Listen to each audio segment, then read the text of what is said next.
नमस्कार। स्वागत है आपका हमारे YouTube चैनल माला एजुकेशन वर्ल्ड में।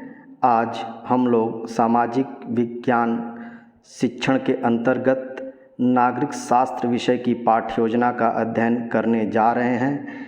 नागरिक शास्त्र की पाठ्य योजना कैसे बनाते हैं और उसका सही प्रारूप क्या है, तो आइए देखते हैं नागरिक शास्त्र विषय की पाठ्य योजना। सबसे पहले पाठ्य योजना बनाते समय हमको ऊपर पाठ्य योजना लिखना होता है। उसके बाद विद्यालय का नाम, विद्यालय के नाम में जहां हम शिक्षण अभ्यास कार्य कर रहे होते हैं उस विद्यालय का नाम लिखना होता है। लेकिन परीक्षा में आप XYZ विद्यालय या ABC विद्यालय लिख सकते हैं। फिर हमको दिनांक डालनी होती है। दिनांक में जिस दिनांक को हम यह पाठ्य योजना बना रहे हैं वह दिनांक नोट करनी होती है। फिर कक्षा में जिस कक्षा के लिए हम पाठ्य योजना बना रहे होते हैं वह कक्षा लिखनी होती है। फिर विषय में हम सामाजिक अध्ययन या सामाजिक विषय लिखते हैं। फिर उपविषय, चूँकि हम यहाँ नागरिक शास्त्र की पाठ्य योजना बना रहे हैं इसलिए उपविषय में हम नागरिक शास्त्र लिखेंगे। फिर कालांश और अवधि लिखते हैं। प्रकरण में चूँकि हम यहाँ नागरिक शास्त्र विषय की पाठ्य योजना बना रहे हैं तो हम प्रकरण में संविधान लिखेंगे। आज हम संविधान की पाठ्य योजना बनाने जा रहे हैं।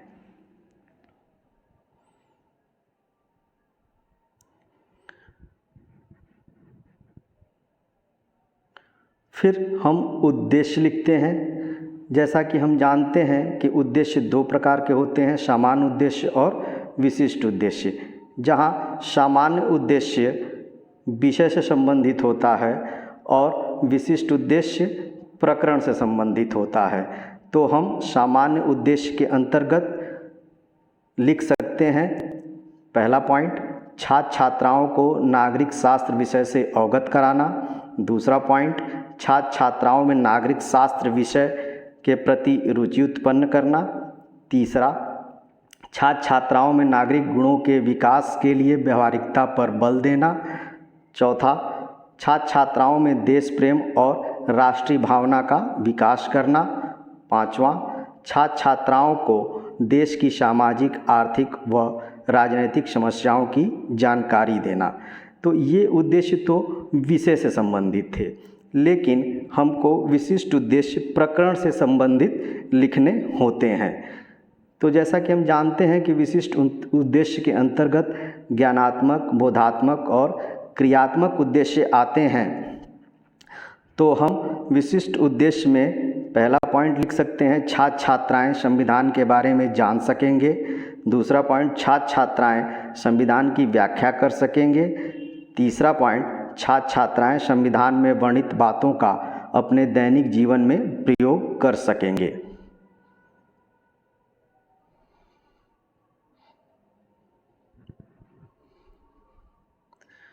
उसके बाद हम शिक्षण सहायक सामग्री लिखते हैं। शिक्षण सहायक सामग्री के अंतर्गत संविधान से संबंधित चार्ट, संविधान निर्माता का चित्र व अन्य कक्षापयोगी सामग्री लिखते हैं। फिर हम शिक्षण विधि लिखते हैं। शिक्षण विधि के अंतर्गत व्याख्या विधि, वाद विवाद विधि, प्रश्नोत्तर विधि लिखते हैं। फिर पूर्व ज्ञान लिखते हैं। पूर्व ज्ञान में छात्र छात्राएं संविधान के बारे में सामान्य जानकारी रखते हैं।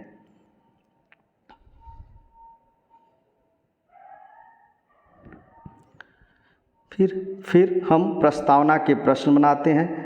प्रस्तावना के प्रश्न बनाते समय हमको दो बातें मुख्य रूप से ध्यान रखनी चाहिए। पहला, प्रस्तावना के प्रश्न हमेशा जिग जैग में बनने चाहिए। और दूसरा कि प्रस्तावना के प्रश्न बनाते समय हम जब भी प्रस्तावना के उत्तर लिखें हमें उत्तर पूरा लिखना चाहिए। जैसे पहला क्वेश्चन, हम किस देश में रहते हैं? हम भारत देश में रहते हैं। दूसरा, भारत के प्रमुख राष्ट्रीय पर्व कौन से हैं? भारत के प्रमुख राष्ट्रीय पर्व 26 जनवरी, 15 अगस्त, 2 अक्टूबर हैं।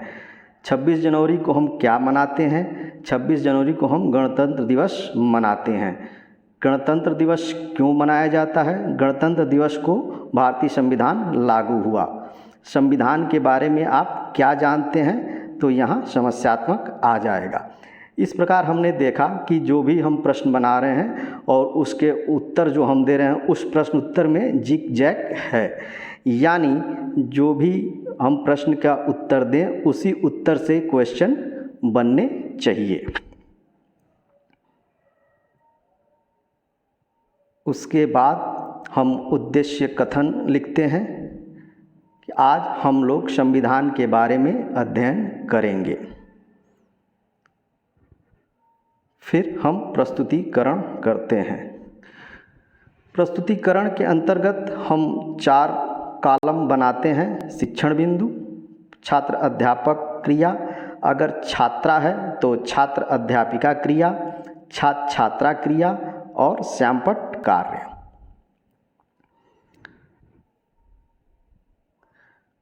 फिर हम विकासात्मक प्रश्न पूछते हैं कि संविधान क्या है। शिक्षण बिंदु में हम संविधान लिखेंगे तो छात्र छात्र जवाब देंगे आंशिक उत्तर या मौन। उसके बाद हम स्पष्टीकरण करते हैं। स्पष्टीकरण में जैसे जिस देश में जनतांत्रिक सरकार होती है वहाँ एक संविधान होता है तथा संविधान एक पुस्तक है जिसमें देश के कामकाज के बारे में बहुत सारी बातें लिखी गई हैं। संविधान के अनुसार ही देश की सरकार तथा वहाँ के नागरिकों को कार्य करना होता है। भारतीय संविधान के जनक डॉक्टर भीमराव अंबेडकर हैं। छात्र छात्रा क्रिया में लिखेंगे छात्र छात्रा ध्यानपूर्वक सुनेंगे और मुख्य बिंदुओं को नोट करेंगे।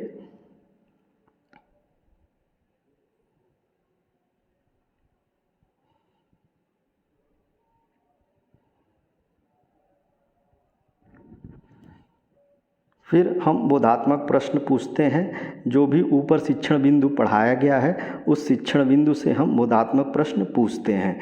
जैसे संविधान के जनक कौन हैं? तो छात्र छात्रा उत्तर देंगे डॉक्टर भीमराव अंबेडकर। बोधात्मक प्रश्न में हमको दूसरा प्रश्न वो पूछना होता है जिसको हमको दूसरे शिक्षण बिंदु में पढ़ाना होता है। तो हमारा दूसरा बोधात्मक प्रश्न होगा संविधान में कुल कितने अनुच्छेद हैं? तो छात्र छात्रा क्रिया में आंशिक उत्तर या मौन होगा। फिर हमको स्पष्टीकरण करना होता है। शिक्षण बिंदु में हम लिखेंगे संविधान में अनुच्छेद। फिर हमको उसका स्पष्टीकरण करना होता है। जैसे भारतीय संविधान विश्व का सबसे बड़ा और विस्तृत लिखित संविधान है। मूल संविधान में 395 अनुच्छेद, 22 भाग तथा 8 अनुसूचियां थीं, लेकिन वर्तमान में 470 अनुच्छेद, 25 भाग तथा 12 अनुसूचियां हैं। संविधान में आवश्यकतानुसार विशेष प्रक्रिया द्वारा संशोधन किया जा सकता है। छात्र छात्रा क्रिया में लिखेंगे छात्र छात्रा ध्यानपूर्वक सुनेंगे तथा मुख्य बिंदुओं को नोट करेंगे। श्यामपट्ट कार्य में छात्र अध्यापक स्पष्टीकरण करते समय जो भी कठिन शब्द आते हैं उनको श्यामपट्ट कार्य के अंतर्गत नोट करते हैं।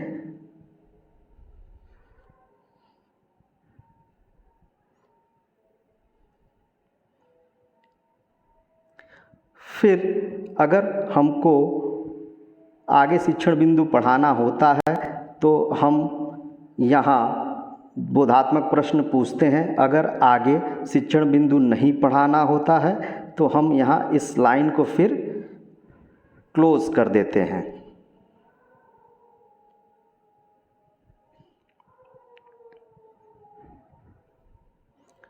फिर श्यामपट्ट सारांश हम लिखते हैं।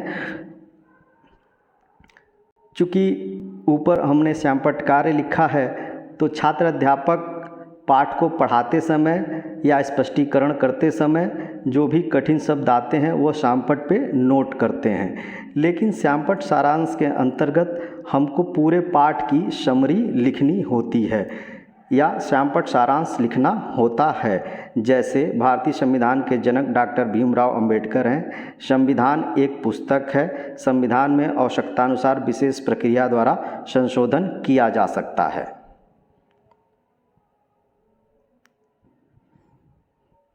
उसके बाद हम निरीक्षण कार्य लिखते हैं। निरीक्षण कार्य के अंतर्गत छात्र अध्यापक समय समय पर कक्षा कक्ष में घूम घूम कर निरीक्षण करेंगे। फिर मूल्यांकन प्रश्न लिखते हैं। वर्तमान में संविधान में कुल कितने अनुच्छेद हैं। दूसरा, संविधान में संशोधन कैसे किया जा सकता है। फिर हम गृह कार्य लिखते हैं। चूँकि छोटे बच्चों को गृह कार्य हमेशा लिखित देना चाहिए, इसलिए हम गृह कार्य के अंतर्गत लिख सकते हैं छात्र छात्राएं संविधान के बारे में एक निबंध लिखकर लाएंगे। फिर हम इस लाइन को यहाँ क्लोज कर देते हैं। फिर सुझाव एवं आलोचना लिखते हैं और हस्ताक्षर पर्यवेक्षक। तो ये थी हमारी नागरिक शास्त्र विषय की पाठ्य योजना, जिसको हमने देखा कि नागरिक शास्त्र की पाठ्य योजना कैसे बनाते हैं और उसका सही प्रारूप क्या है। आप ऐसे ही नागरिक शास्त्र विषय के अंतर्गत पाठ्य योजना जब भी बनाएं, आप ऐसे ही पाठ्य योजना बनाएं। तो एक बार देख लेते हैं पुनः।